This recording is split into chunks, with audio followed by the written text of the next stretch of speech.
Yeah, what's up?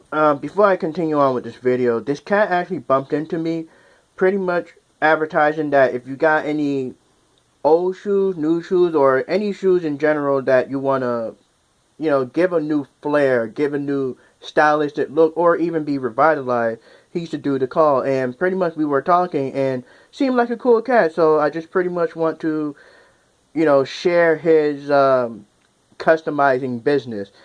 He's just starting up. He's not pretty much that big, well known, but he seemed like a cool guy. Definitely highly recommend checking him out. If you got any shoes that you want to continue wearing or that you want to show off, whether they're old or new, or you just want, say you just bought a new pair of shoes, but you want to customize it to make it you. So highly recommend giving him a shout out.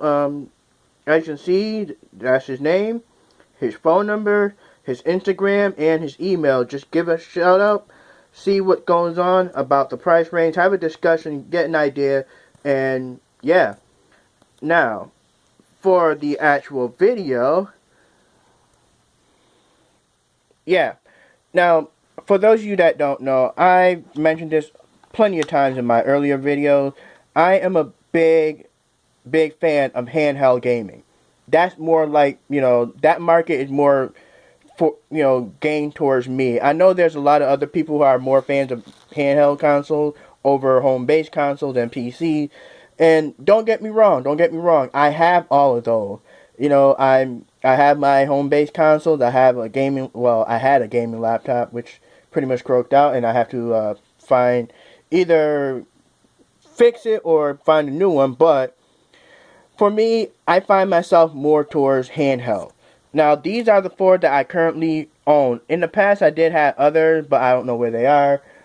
Pretty much missing. But I just figured I'd just give you guys a rundown synopsis of each handheld, what I view as a pro and a con.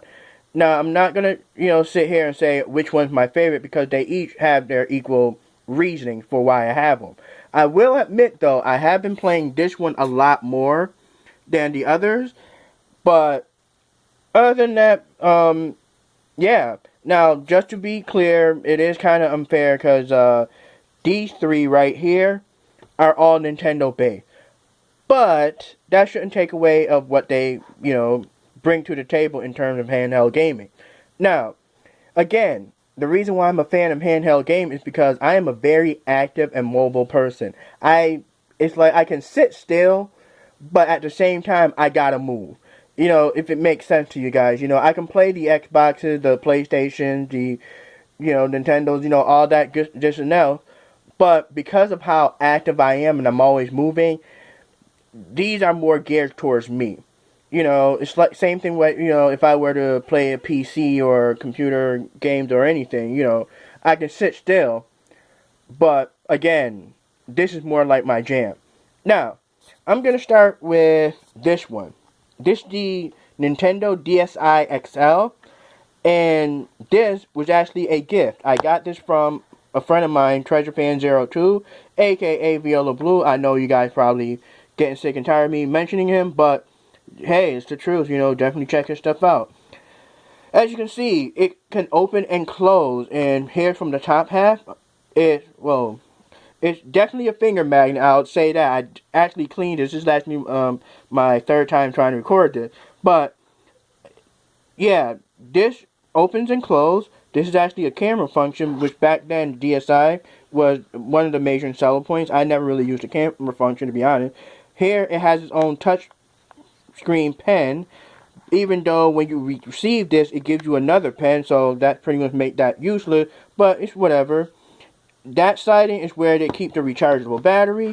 Up here on the top, that's where you can, plug it into charge. This is where you put the games in for the cart. And as you can see, that's where they have the buttons right here, the top end buttons. And I already mentioned that's where the camera is. And when you open this up, it has the two extra large screens.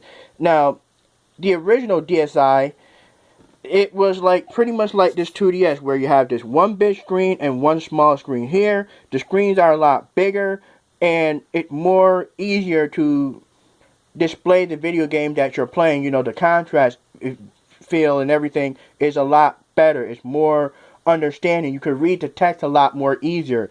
And yeah, as you can see, it has these speakers right here. Now, I understand when it comes to handhelds, a lot of people will either use headphones when they play games. I don't. So that means the actual stereo compartment has to be on point. It has to emit the sounds and the vibration and the music of the game for me to actually enjoy it. So yeah, that's a plus. You know, it's part of the pros and all these together. That's a pro where both of these, the speakers, are on point. You can actually hear everything. Everything comes out crystal clean and clear. Here, this is where the battery life is, where it tells you, you know, the 3 bars when it's fully charged. If it goes to red, that means it's about to die. Here's the other camera right there. We have the camera both in the, as you already seen from the outside. Here's the inside version of the camera. Now, you know, as you can see, the button layouts right here is, it's what you expect. Now, depending on the game that you're playing with here, that's where, it decide if this game console, this handheld console, is a pro or a con. See, some games, for example, like the game The World Ends With You, it utilizes the fact that you have 2 screens. You know, you'll have stuff going on happening here and stuff happening there, and it gives you an idea, more of a more gaming ideology or a fun factor because you got 2 things. You're pretty much multitasking, and that's great. You know, it utilizes the fact that you got 2 screens and games like that. There are plenty more I can name off, but I don't want to make this long. But it utilizes the fact that you have this. Now, there are some games where they treat both these screens like one screen. And in the early beginning, I will admit it was kind of annoying because you see where this break is. It doesn't, like, visually, I mean, I got used to it, but visually speaking, initially, it wasn't, as connected. It didn't feel right in the beginning because, you'll be seeing, like, say, for example, you were playing Sonic.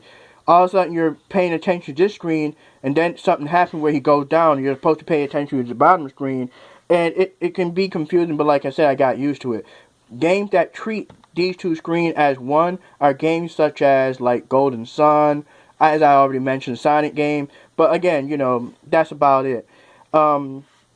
Yeah, that's where the pros and cons are. Like I said, depending on the game, that's where the cons is. Also, the con for this is the fact that, even though this is cool that this closes, and for this one, there's no limit. You can even flat it like this. But if somebody were to sit on it, where this completely arched all the way back, or, carelessness happened, yeah, it's going to break. It seemed, and I've seen people where, this hinge completely broken off.